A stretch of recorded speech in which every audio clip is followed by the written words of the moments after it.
Good morning Mrs ہانم روحان۔ وہی سحر انگیز آواز اس کے کانوں سے ٹکرائی تھی۔ ہانم کو اپنا سانس اٹکتا محسوس ہوا تھا۔ وہ ایک جھٹکے سے اٹھی تھی اور پلٹ کر دیکھا تھا۔ یقیناً وہ اس کے پیچھے کھڑا تھا، لیکن جیسے ہی ہانم کی نظر روحان کے چہرے پر پڑی تھی، اسے اپنا دل بند ہوتا محسوس ہوا تھا۔ اس نے خود کو پیرس کی برف میں دفن ہوتا محسوس کیا تھا۔ میری دعا ہے کہ جس دن ہر ذی روح کو زندہ کیا جائے گا اور مردوں کو قبروں سے اٹھایا جائے گا، ہمارا اس دن بھی سامنا نہ ہو۔ اس نے کتنی شدت سے دعا کی تھی اور آج 6 سال بعد وہ شخص اس کے سامنے کھڑا تھا، زندہ صحیح سلامت، جسے اس نے 5 سال پہلے مرا ہوا تصور کر لیا تھا۔ ہانم کو اپنا دماغ گھومتا ہوا محسوس ہوا تھا۔ میں روحان حیدر، وہ مسکرا کر کہتا ہانم کی طرف بڑھا تھا۔ نہیں، ہانم کے چہرے پر بے یقینی سی پھیلی تھی۔ ہانم میری بات سنو۔ وہ شاید اس کی کیفیت سمجھ رہا تھا۔ وہ ایک قدم اور اس کی طرف بڑھا تھا۔ اتنا بڑا دھوکہ! ہانم چلانا چاہتی تھی لیکن آواز جیسے دم توڑ گئی تھی۔ وہ الٹے قدموں برف پر چل رہی تھی۔ یہ نہیں ہو سکتا، نہیں ہو سکتا، وہ بڑبڑا رہی تھی اور پھر وہ پلٹی۔ اس نے وہاں سے بھاگ جانے میں عافیت جانی تھی۔ وہ اس شخص سے دور چلی جانا چاہتی تھی۔ وہ بھاگ رہی تھی، فاصلہ بڑھ رہا تھا۔ سفید برف پر اس کے جوتوں کے نشان واضح تھے۔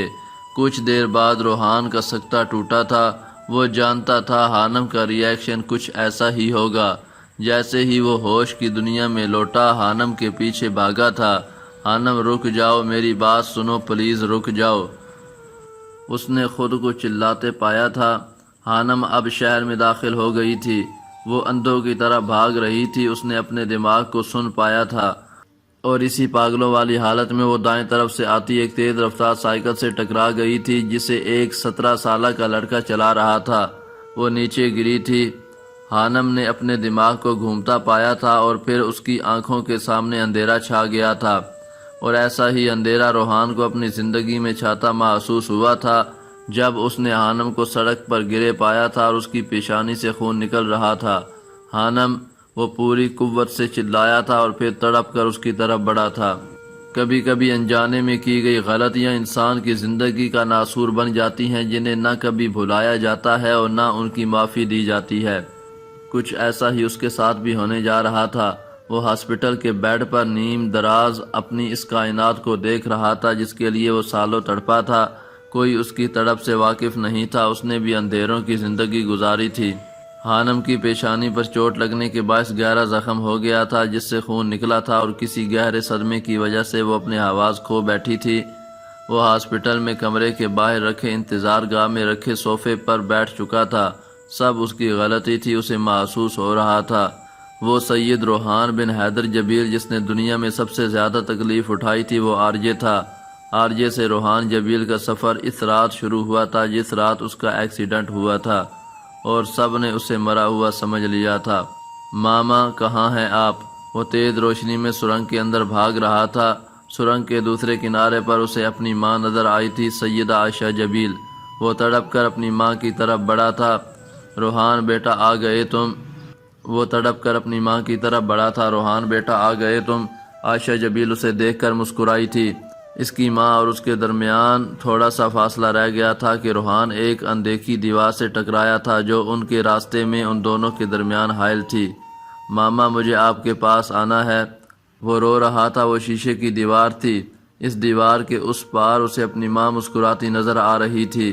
واپس چلے جاؤ روحان، تمہارا وقت نہیں ہوا مجھ سے ملنے کا، وہ مسکرا کر کہہ رہی تھی۔ نہیں ماما، مجھے آپ کے پاس آنا ہے، مجھ سے کوئی پیار نہیں کرتا، وہ 10 سال کا بچہ رو رہا تھا۔ جاؤ روحان، واپس جاؤ، یہ جگہ تمہارے لیے نہیں بنی۔ جاؤ، تمہیں ابھی بہت کچھ کرنا ہے، تم تو میرے پیارے روحان ہو، میرے پیارے بیٹے، جاؤ اب۔ اچانک سرنگ میں اندھیرا پھیلنا شروع ہوا تھا۔ روشنی دھیرے دھیرے ختم ہو رہی تھی۔ اس کی ماں کی شبیہ دھندلی ہوتی جا رہی تھی۔ ماما مت جائیں، وہ زور زور سے چلا رہا تھا۔ اسے مدھم سی روشنی میں آخری بار اپنی ماں مسکراتی نظر آئی تھی اور پھر ہر طرف اندھیرا چھا گیا تھا۔ جسم میں اٹھتی تکلیف کے باعث آرجے کی آنکھ کھلی تھی۔ اس نے اپنے آپ کو زمین پر گرے پایا تھا۔ اس سے اٹھا نہیں جا رہا تھا۔ یہ معجزہ تھا یا کچھ اور؟ جس وقت ٹرک نے اس کی گاڑی کو اڑایا تھا وہ اس سے نکل گیا تھا۔ ٹرک کی اپنی لائٹس بند تھیں، اندر بیٹھے لوگ اسے دیکھ نہیں پائے تھے اور سڑک کے بائیں طرف بنے اس جنگل میں گرا تھا جو نیچے گہرائی پر تھا۔ وہ مشکل سے کراتا ہوا زمین سے اٹھا تھا۔ رات ہونے کی وجہ سے اسے ہر چیز دھندلی نظر آ رہی تھی۔ آرجے نے اپنی آنکھوں کو مسل کر دیکھا تھا، اسے کچھ فاصلے پر اونچائی پر سڑک نظر آئی تھی۔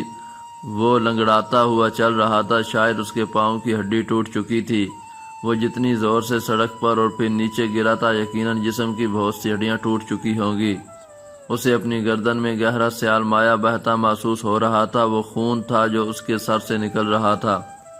وہ مشکل سے سڑک تک آیا تھا اور اپنی چلتی ہوئی گاڑی کو دیکھ رہا تھا۔ آرجے کو اپنی ٹانگوں کی جان نکلتی محسوس ہو رہی تھی۔ اسے اپنی آنکھوں کے سامنے اندھیرا چھاتا محسوس ہو رہا تھا اور پھر وہ سڑک پر ڈھہ گیا تھا۔ گاڑی میں چھوٹے چھوٹے بچوں کی ہنسی گونج رہی تھی۔ گاڑی اپنی رفتار سے آگے بڑھ رہی تھی۔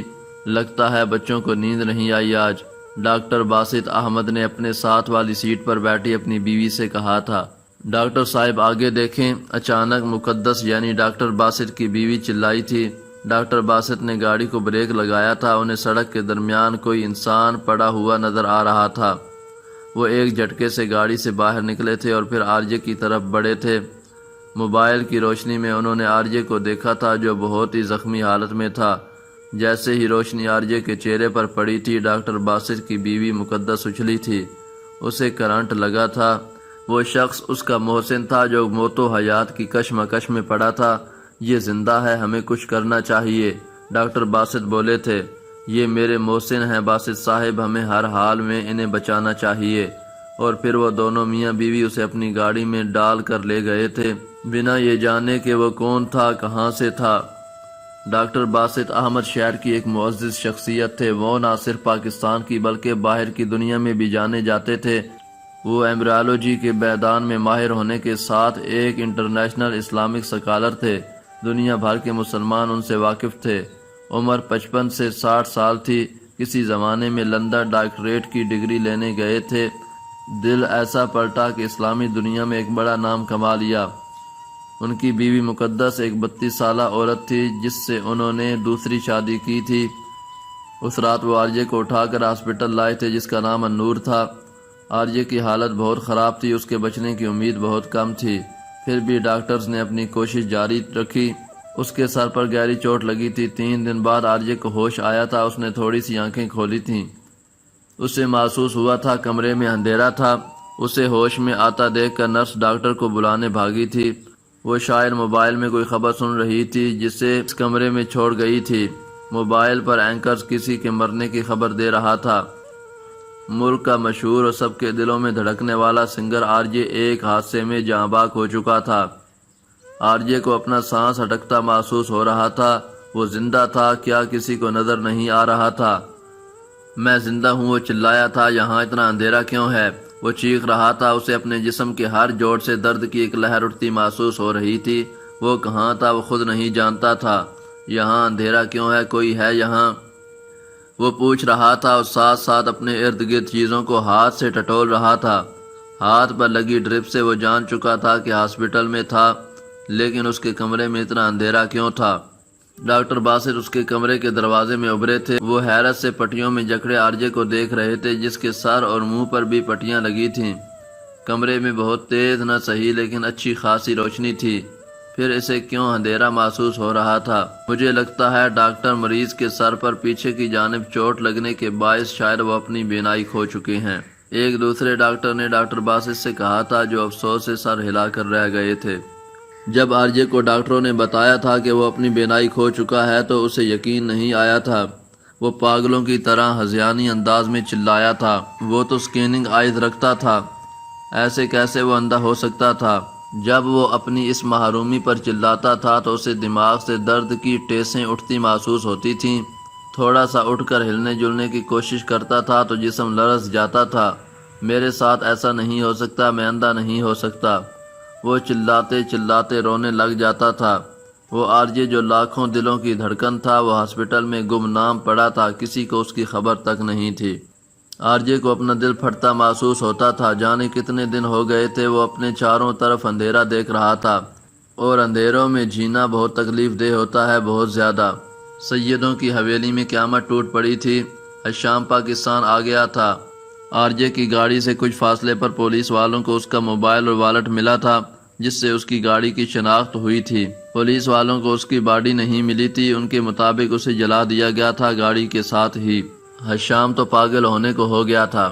آرجے نہیں مر سکتا، ضرور اسے کسی نے کڈنیپ کیا ہے، وہ جان بوجھ کر گاڑی جلا گئے ہیں، وہ نہیں مر سکتا، مجھے میرا بھائی چاہیے، میں نہیں چھوڑوں گا کسی کو۔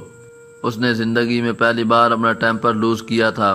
پولیس چھان بین میں لگی ہوئی تھی، لیکن کہیں سے بھی اس کی خبر نہیں آئی تھی۔ سنسان علاقہ تھا وہ، آس پاس جو علاقے تھے وہاں پتہ کیا گیا تھا، لیکن کہیں سے بھی اس کی خبر نہیں ملی تھی۔ جب مکی کو پتہ چلا تھا وہ بھی بہت رویا تھا، ہر آنکھ اشک بار تھی، لیکن ہشام کو یقین تھا آرجے مر نہیں سکتا تھا۔ ڈاکٹر باسر احمد کی بیوی مقدس آرجے کو ملنے ہاسپٹل آتی تھی۔ ڈاکٹر باسر احمد کی بیوی مقدس آرجے کو ملنے ہاسپٹل آئی تھی، لیکن اس کی پاگلوں جیسی حالت دیکھ کر وہ پریشان ہو گئی تھی۔ کمرے کے باہر کھڑے ہو کر وہ اسے کھڑکی سے دیکھ رہی تھی، جو بے سود بستر پر پڑا تھا۔ اس کے جسم کی کافی ہڈیاں ٹوٹی تھیں، جو رفتہ رفتہ ٹھیک ہو رہی تھیں۔ اسے 1 مہینہ ہو گیا تھا اس ہاسپٹل میں آئے ہوئے۔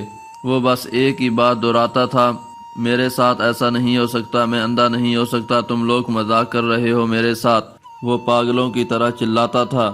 آہستہ آہستہ اس کے جسمانی زخم مندمل ہو رہے تھے، لیکن اس اندھیرے نے اس کی روح میں زخم کیے تھے۔ اندھیرا اس کی روح میں پنجے گاڑ کر بیٹھ چکا تھا۔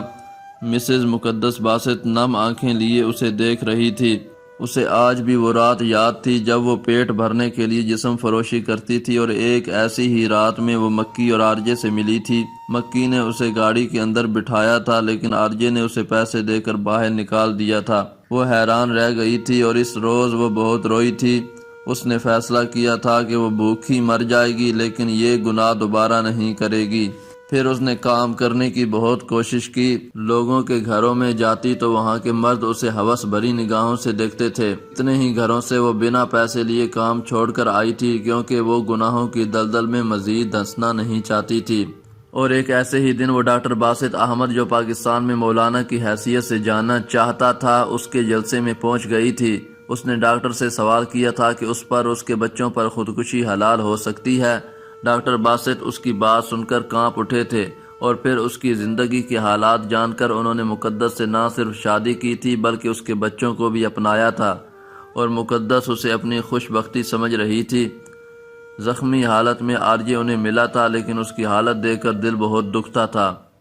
2 مہینے گزر چکے تھے، آرجے کے جسم کے گھاؤ کافی حد تک بھر چکے تھے، اب اس کے چلانے میں بھی کمی آ گئی تھی۔ ڈاکٹر باسط نے اسے سمجھایا تھا کہ وہ جیسے ہی جسمانی طور پر مکمل ٹھیک ہوگا، اس کی آنکھوں کا آپریشن کیا جائے گا، وہ مکمل ٹھیک ہو جائے گا، لیکن وہ خاموش رہا تھا۔ اب خاموشی نے اس پر غلبہ پا لیا تھا۔ اسے پہلی بار محسوس ہوا تھا کہ کائنات کسی ایسی ذات کے ہاتھ میں ہے، جب تک وہ نہ چاہے کوئی کچھ نہیں کر سکتا۔ اس کا دل روتا تھا، آنکھوں سے آنسو نکلتے تھے، لیکن وہ کس کو سناتا؟ جب اس سے اس کی فیملی کے متعلق پوچھا گیا تو وہ خاموش رہا تھا، اور اس نے کہہ دیا تھا کہ اس کا کوئی نہیں ہے۔ اسے حیرت ہوتی تھی، کوئی اس کی تلاش میں نہیں نکلا تھا، سب اسے بھول گئے تھے۔ وہ جن سے بات کرنے کا وقت بھی نہیں ہوتا تھا آرجے کے پاس، آج ان سے دوری پر وہ تڑپ رہا تھا، لیکن شاید وہ نہیں جانتا تھا یہ مکافات عمل تھا۔ اس نے حانم کو اندھیروں کی زندگی میں دھکیل دیا تھا، اور پھر اس سے اس کی بینائی چھین لی گئی تھی۔ اس نے حانم کو سب سے دور کر دیا تھا، اور آج وہ خود سب سے دور تھا۔ ڈاکٹر باسط اور مقدس اسے اپنے گھر لے آئے تھے۔ آرجے کے ہونٹوں پر خاموشی کی مہر لگ چکی تھی۔ اسے اس اندھیری زندگی میں ہر طرف خدا کی ذات محسوس ہوتی تھی۔ وہ آرجے کتنا بھاگا تھا، لیکن وہ ایک عام سی لڑکی کو نہیں ڈھونڈ پایا تھا۔ وہ آرجے جسے اپنے وجود پر گھمنڈ تھا، آج وہ تاریکیوں کی نظر تھا، وہ کچھ نہیں کر سکتا تھا۔ مقدس نے اسے سب بتا دیا تھا کہ وہ کون تھی۔ وہ آرجے کو اپنا منہ بولا بھائی مانتی تھی۔ سب جاننے کے بعد بھی اس کے ہونٹوں سے ایک لفظ نہیں نکلا تھا۔ اس اندھیرے کی زندگی سے تو موت اچھی تھی، وہ محسوس کرتا تھا۔ ڈاکٹر باسط نے خاص اس کی دیکھ بھال کے لیے ملازم رکھے تھے، جو اسے ایک جگہ سے دوسری جگہ لے کر جاتے تھے۔ وہ اتنا بے بس و لاچار ہو چکا تھا کہ اپنے ہاتھ سے پانی تک بھی نہیں لے کر پی سکتا تھا۔ ڈاکٹر باسر کے گھر میں زیادہ تر قرآن پاک کی تلاوت لگی ہوتی تھی یا پھر ان کے جلسوں کی ریکارڈ ویڈیو جو مقدس بہت اشتیاق سے سنتی تھی۔ انسان چاہے جتنے مرضی گناہ کر لے، اسے اللہ نے آزاد چھوڑا ہوا ہے، لیکن جب اللہ رسی کھینچتا ہے تو انسان تڑپ بھی نہیں پاتا۔ خوش قسمت ہوتے ہیں وہ لوگ جو کلمہ گو مرتے ہیں، جنہیں اللہ معافی کا موقع دیتا ہے۔ آج بھی وقت ہے، توبہ کر لو، توبہ کر لو، کہ جب میرا رب پکڑنے پر آتا ہے تو کچھ کام نہیں آتا۔ بے شک میرے رب کی پکڑ بہت زبردست ہے۔ جب آرجے ان کی باتیں، ان کے بیانات سنتا تھا، اسے خدا کی ذات کا احساس ہوتا تھا۔ اسے محسوس ہوتا تھا کہ وہ کچھ نہیں تھا، اللہ ہی سب کچھ تھا، ہے اور رہے گا۔ ڈاکٹر باسر کی آواز میں تاثیر تھی، وہ لوگوں کے دلوں کو پھیر دینے کی صلاحیت رکھتے تھے۔ شاید اسی لیے اللہ نے آرجے کی ذمہ داری انہیں سونپی تھی۔ میاں اب تو تم کافی حد تک ٹھیک ہو چکے ہو، چاہو تو بیٹھ کر اشاروں سے نماز پڑھ سکتے ہو۔ اس رات ڈاکٹر باسر اس کے پاس تشریف لائے تھے۔ ان کی بات سن کر آرجے چونکا تھا۔ اس نے ڈاکٹر باسر کو نہیں دیکھا تھا، لیکن وہ کہہ سکتا تھا کہ وہ شخص دیکھنے سے بھی بہت باروب ہوگا۔ نماز کا لفظ سن کر اسے وہ وقت یاد آیا تھا جب نماز پر سوال اٹھانے پر اسے مولوی نے مارا تھا اور شیطان کہا تھا۔ اس روز وہ بچہ اپنی معصومیت کھو کر شیطان بن چکا تھا، جو اللہ کے وجود کا انکاری تھا۔ آج عرصے بعد اس سے کسی نے یہ سوال کیا تھا، کیا ہوا، خاموش کیوں ہو؟ وہ پوچھ رہے تھے، میں اللہ کی ذات کو نہیں مانتا۔ آرجے کے لہجے میں شکستگی تھی۔ ملحد ہو؟ وہ محبت سے پوچھ رہے تھے۔ آرجے ان کے لہجے پر حیران ہوا تھا۔ اسے لگا تھا جب ڈاکٹر باسر کو یہ پتہ چلے گا کہ وہ ایک ملحد تھا تو وہ اسے گھر سے نکال کر باہر پھینک دے گا۔ چلو اچھی بات ہے، وہ سن کر مسکرائے تھے۔ ان کی بات سن کر آرجے کو جھٹکا لگا تھا۔ یہ آپ کیا کہہ رہے ہیں؟ وہ حیرانی سے پوچھ رہا تھا۔ ٹھیک ہی تو کہہ رہا ہوں، بلکہ مبارک ہو میاں تمہیں کہ تم ایک ملحد ہو، تم کافر یا مشرک نہیں ہو۔ آرجے اب بھی ان کی بات نہیں سمجھا تھا۔ ایک مولانا ایک ملحد کو اس کے ملحد ہونے پر مبارک دے رہا تھا۔ وہ حیران نہ ہوتا تو کیا کرتا؟ کافر اور مشرک لوگ کلمے سے انکاری ہوتے ہیں، وہ ایک اللہ پر یقین نہیں رکھتے، جبکہ مسلمان کلمہ گو ہوتے ہیں۔ جبکہ ملحد انجانے میں کلمہ کے پہلے حصے پر خود ہی پورا اترتے، وہ خود ہی اعتراف کرتے ہیں۔ ڈاکٹر باسر کہہ رہے تھے جبکہ آرجے کو سمجھ نہیں آ رہی تھی۔ ملحد کہتا ہے there is no God، کہ کوئی خدا نہیں، اور کلمے کا پہلا حصہ بھی یہی ہے کہ لا الہ، یعنی نہیں کوئی معبود۔ میاں پہلے حصے کی گواہی تم خود دے رہے ہو، بس الا اللہ تک پہنچنا ہے، یعنی اللہ کے سوا۔ وہ خوبصورتی سے بیان کر رہے تھے، جبکہ آرجے تو ان کی بات سن کر دنگ رہ گیا تھا۔